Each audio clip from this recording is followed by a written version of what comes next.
तक पढ़ लिया था कि सबसे ज़्यादा जो सीटें हैं वो यूपी के अंदर है लोकसभा की 80 सीटें, फिर महाराष्ट्र के अंदर 48 सीटें, फिर पश्चिम बंगाल के अंदर 42 सीटें, फिर बिहार के अंदर 40 सीटें और फिर तमिलनाडु के अंदर 39 सीटें और एमपी के अंदर 29 सीटें हैं। अब बात करते हैं राजस्थान की 25 सीटों की, तो आइए शुरू करते हैं।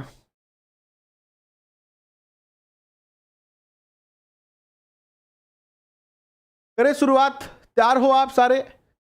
3 दिन तक कोई दिक्कत नहीं है, थोड़े से 10 बजे वाले सेशन 3 तारीख तक 1 तारीख तक नहीं होंगे, यानी इस 31 तारीख तक 10 बजे वाले सेशन नहीं होंगे। 1 तारीख से सारी चीजें विधिवत तरीके से उसी जोश के साथ और बेहतरीन, बस कोई भी लिमिटेशन नहीं होगी, अनलिमिटेड। तो आइए करते हैं शुरुआत आज के सेशन की। तब तक अपन रुकना नहीं है, लेकिन याद रखना होली है तो ये नहीं है कि किताबें बंद करके छोड़ दी, नहीं, 1 घंटा पढ़ लो, 2 घंटा पढ़ लो, आधे घंटा भी पढ़ लो, लेकिन पढ़ना तो जरूरी है ना। राजस्थान में कितनी सीटें हैं, आइए इसके ऊपर चर्चा करते हैं।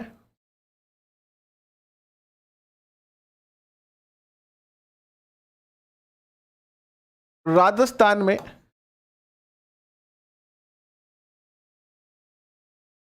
लोकसभा सीट, राजस्थान में लोकसभा की जो सीटें हैं वो 25 सीटें हैं, यानी राजस्थान से 25 लोग जाते हैं राजस्थान से, और इन 25 को हम जो है डिवाइड करते हैं आरक्षण के आधार पर। तो देखिए 3 भागों में ये डिवाइड होते हैं।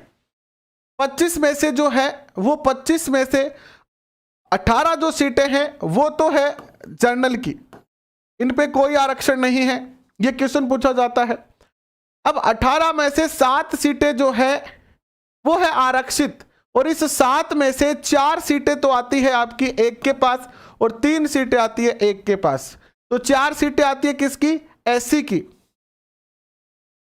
और 3 सीटें आती है एसटी की, और टोटल जो है वो 7 सीटों का यहां पर आरक्षण है। तो यह जरूर याद रखना, क्योंकि यहां से क्वेश्चन आपसे पूछा जा सकता है कि राजस्थान में लोकसभा की सीटों में एसटी का आरक्षण कितना है और कितनी सीटें आती है उसके पास।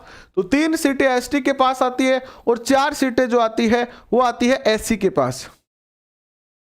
ठीक, सर्वाधिक आरक्षित सीटें कहां पर है, यह क्वेश्चन पूछा जा सकता है कि पूरे भारत में लोकसभा की सर्वाधिक आरक्षित सीटें कहां पर है। तो आरक्षित सीटें क्योंकि सबसे ज्यादा है कहां पर, यूपी के अंदर है, तो सबसे ज्यादा आरक्षित सीटें भी कहां पर होगी, यूपी के अंदर ही होगी। और आरक्षण का प्रावधान कब लागू हुआ था, अनुच्छेद 330 के अंदर। इसके आगे लिख दो, अनुच्छेद 330 में जो है वो आरक्षण की बात कही गई थी कि लोकसभा सीटों में जो है वो एससी और एसटी को जो है वो आरक्षण दिया जाए। ठीक है, इसके अलावा एक बात और पूछी जाएगी यहां से आपसे, यह बात पूछी जाएगी कि सर्वाधिक जो है, अब तो ये हमने राज्य की बात की है, हम अगर बात करते हैं केंद्र शासित प्रदेशों की, तो केंद्र शासित प्रदेशों में सर्वाधिक सीटें कौन लेके जाता है, दिल्ली।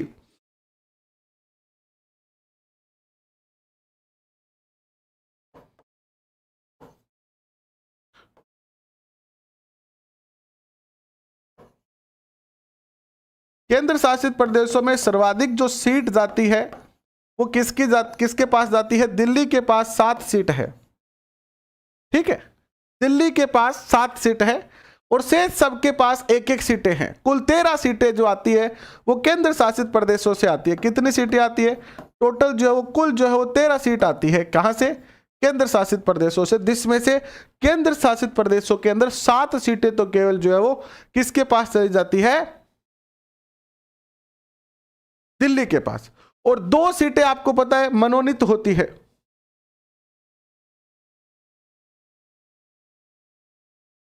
मनोनीत सीट कितनी होती है, 2, और ये कौन से अनुच्छेद के तहत होती है, अनुच्छेद 131 के तहत, अनुच्छेद 131 के अंदर। ठीक है, कोई दिक्कत नहीं है यहां तक। अब चर्चा करते हैं कि सर्वाधिक की तो बात होगी, न्यूनतम सीट किसके पास आती है स्टेट के अंदर। राज्य के अंदर मिनिमम सीटें किसके पास आती है? तो मिनिमम सीटें जो आती है वो मिजोरम, नागालैंड और सिक्किम के पास एक एक सीट आती है, और नव गठित जो राज्य तेलंगाना है उसके पास 17 सीटें जाती है। ठीक है, यहां से क्वेश्चन पूछा जा सकता है, लिखते रहना आप। ठीक है, अब हम चर्चा करते हैं लोकसभा के अंदर टोटल कितनी सीटें आरक्षित है। तो लोकसभा के अंदर टोटल जो सीटों का आरक्षण है वो कितना है, देखिएगा। टोटल जो है लोकसभा की 122 सीटें जो है वो आरक्षित है। कितनी सीटें आरक्षित है लोकसभा के अंदर? 122 सीटें आरक्षित है टोटल, है ना। 122 सीट, 545 में से 122 सीटें आरक्षित है, जिसमें से 79 सीट तो आती है किसके पास? एससी के पास। 79 एससी के पास आती है। एसटी के पास कितनी आती है फिर बताओ? एसटी के पास आती है आपकी 41 सीटें। 41 सीटें आती है एसटी के पास, और फिर 2 सीटें तो आपको पता ही है किसके पास आती है? आंध्र भारतीय के अंदर। तो मैंने राज्य स्तर पर भी आंकड़े बता दिए आपको। ये तो राज्य के हो गए, राजस्थान के। ये हो गए लोकसभा के। टोटल भारत के अंदर 122 सीटें हैं। ठीक है, तो ये आंकड़े कभी कभी पूछे जा सकते हैं आपसे, अगर आप चाहे तो। लिखा हुआ तो ऐसे सारा मिक्स में ही है, लेकिन फिर भी आंकड़े लिख लेना और स्क्रीनशॉट ले लेना चाहो तो। और मेरे जब भी मुझे समय मिलेगा थोड़ा सा, वैसे मैं आपको 11th 12th जो क्लासें हैं उनकी जब आपको बुक करवाऊंगा तो सारे आंकड़े आपके पास आ जाएंगे लिखित रूप में भी।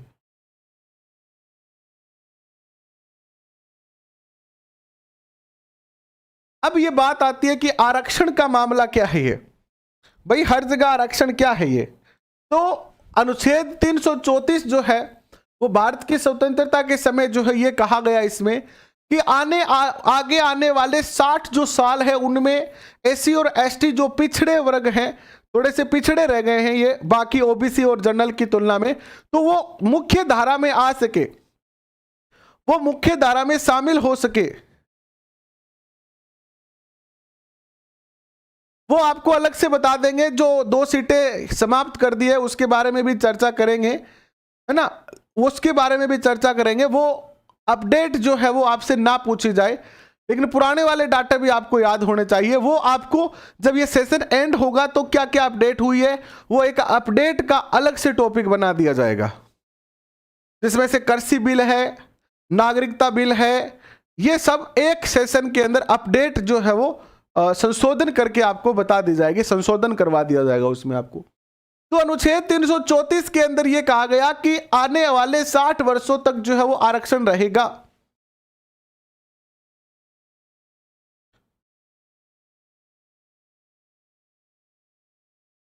अनुच्छेद 334 के तहत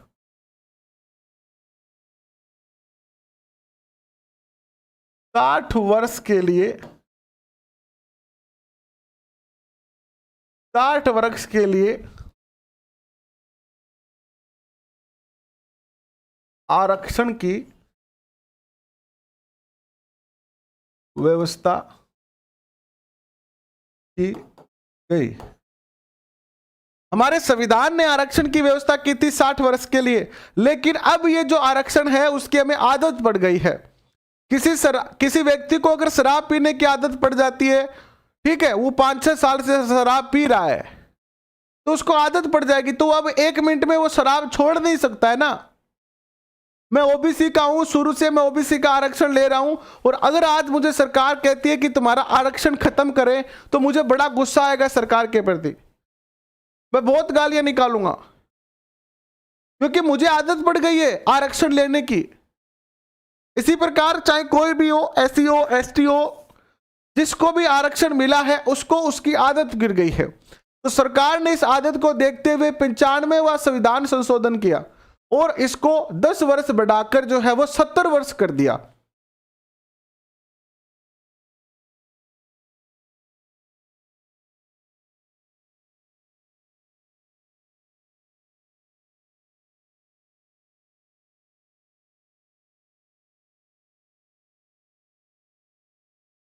अनुच्छेद 334 में 95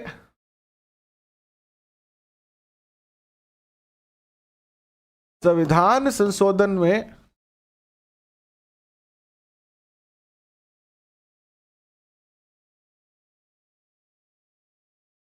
दस वर्ष आरक्षण और बढ़ा दिया। अब यह 70 वर्ष तक है और ये 2000 अब खत्म होने वाला ही है। 2020 तक आरक्षण था, अब 21 चल रही है। अब सरकार इसमें और कोई संशोधन करके बढ़ाना चाहे तो बढ़ा सकती है। रीट जो होगी वो 20 जून को होगी। चलो रीट की वेबसाइट खोल के देख ही लेते हैं।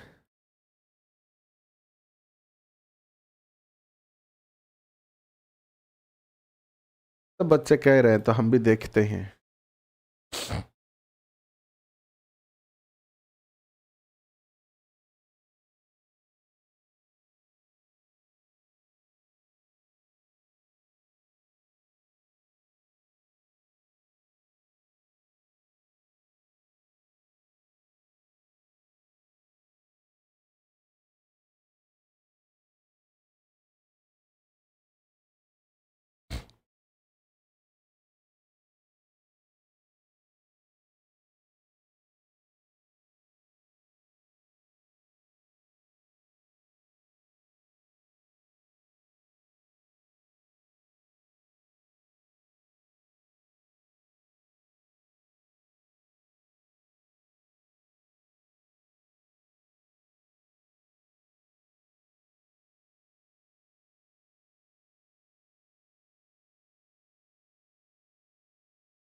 मुझे क्यों नहीं मिल रहा है?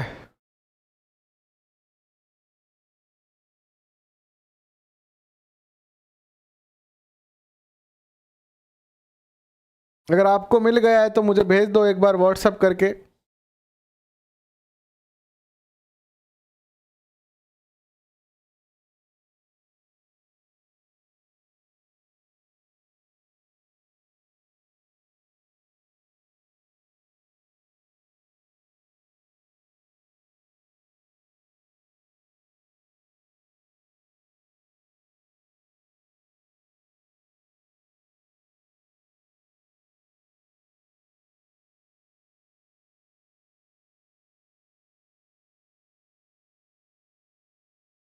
अनुच्छेद गलत कौन सा लिखवा दिया? 334 ही है यार। अनुच्छेद तो 334 ही है जिसके तहत 60 वर्ष के लिए आरक्षण दिया गया था। अनुच्छेद तो 334 ही है। अनुच्छेद 334 के तहत आरक्षण का समय डेट निर्धारित किया गया था, जबकि आरक्षण जो है वो उसके लिए अलग से अनुच्छेद है। आरक्षण किस अनुच्छेद में मिला था तो उसका अलग आरक्षण है, उसका अलग मैटर है, जबकि आरक्षण का समय कितना होगा यह है अनुच्छेद 334।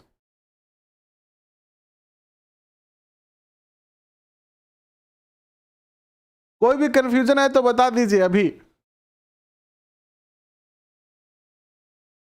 बिल्कुल।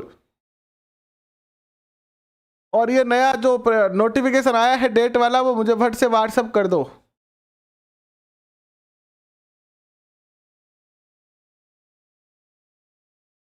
जो आरक्षण का प्रावधान है वो तो 330 है, मैंने आपको लिखा दिया है कि लोकसभा में जो आरक्षण दिया गया है वो 330 के तहत दिया गया है, और इस आरक्षण का समय कितना होगा वो 334 में लिखा गया है। तो गलत कुछ भी नहीं लिखाया गया है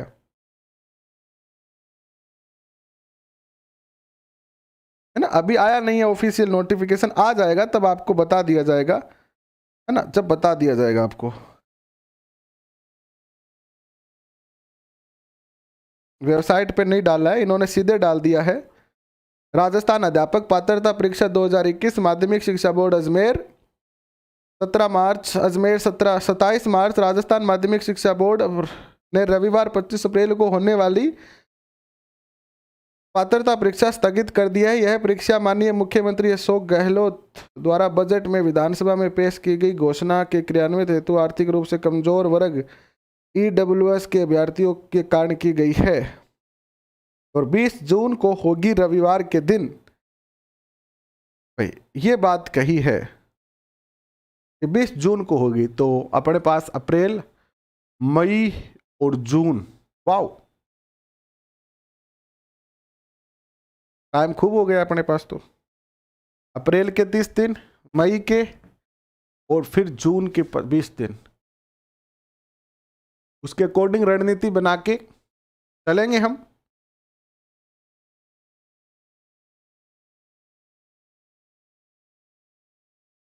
ये फिर से समझा देता हूं आपको मैं।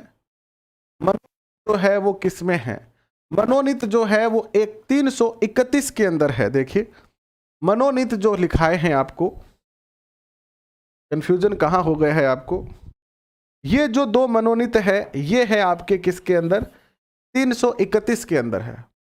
मनोनीत जो है वो 331 के अंदर है, ठीक है। मनोनीत जो है वो 331 के अंदर है। आरक्षण जो है वो 330 के अंदर है, ठीक है। 330 में आरक्षण है SC ST को, कहां पर? लोकसभा में। प्लस 331 के अंदर आते हैं मनोनीत सदस्य, प्लस 334 के अंदर आता है कि कितने समय तक आरक्षण रहेगा।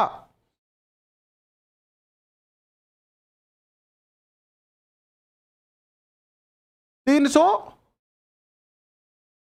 34 कहता है कि आरक्षण 60 साल के लिए दिया जाएगा, ठीक है। आरक्षण कितने साल का होगा? 60 साल का होगा आरक्षण। ये 334 कहता है आपसे, ठीक है। तो कोई कंफ्यूजन ना रखे।